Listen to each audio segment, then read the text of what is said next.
আসসালামু আলাইকুম ভিউয়ার্স, হাবিবা রান্নাঘর সবাইকে স্বাগতম। আমাদের আজকের রেসিপি হলো গরুর পায়া দিয়ে নেহারি। আমি এটি কীভাবে বানাচ্ছি আপনারা পুরো ভিডিওটি দেখতে থাকেন। প্রথমে একটি গরুর পায়া নিয়েছি, পায়াটি টুকরো টুকরো করে কেটে নিয়েছি, পরিষ্কারভাবে জল দিয়ে ধুয়ে নিচ্ছি। আপনারা দেখতেই পাচ্ছেন আমি পায়াটি কীরকম সাইজের করেছি, আপনারাও ঠিক এরকম সাইজের করবেন।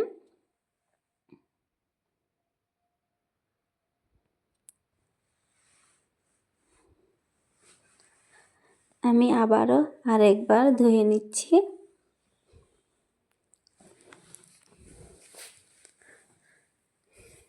আমার এটিকে ভালোভাবে পরিষ্কার করে ধুয়ে নেওয়া হয়ে গেছে।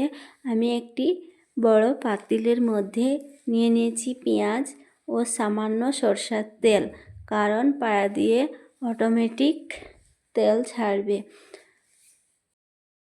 আমি এখানে সমস্ত মশলা রেডি করে রেখেছি ও কাঁচা জিরে বেটে নিচ্ছি।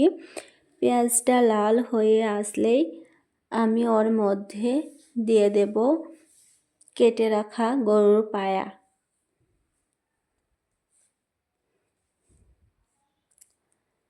তারপর দিয়ে দিচ্ছি আদা রসুনের পেস্ট, হলুদ গুঁড়ো, মরিচ গুঁড়ো,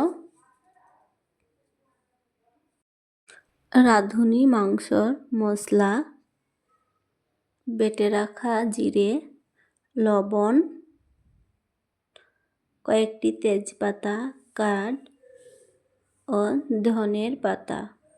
আমি এটিকে ভালোভাবে একসঙ্গে নেড়ে চেড়ে নিচ্ছি।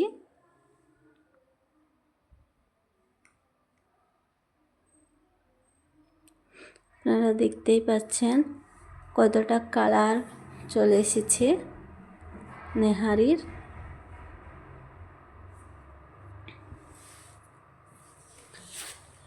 এবার সিদ্ধর জন্য আমি হাঁড়ির গলা পর্যন্ত দিয়ে দেব জল। জল দেওয়া হয়ে গেলে আমি এটিকে ঢেকে রাখবো সিদ্ধ হওয়া পর্যন্ত। ফাইনালি আমার গরুর পায়ার নেহারি রেডি। আপনারা অবশ্যই চেষ্টা করবেন রেস্টুরেন্ট বা হোটেলের মতো নেহারি পেতে।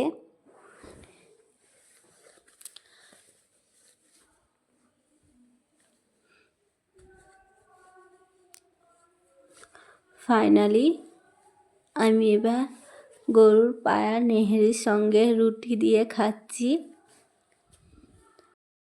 আমাদের ভিডিও এখান থেকেই শেষ করছি। আপনারা সবাই ভালো থাকবেন, সুস্থ থাকবেন। আল্লাহ হাফেজ।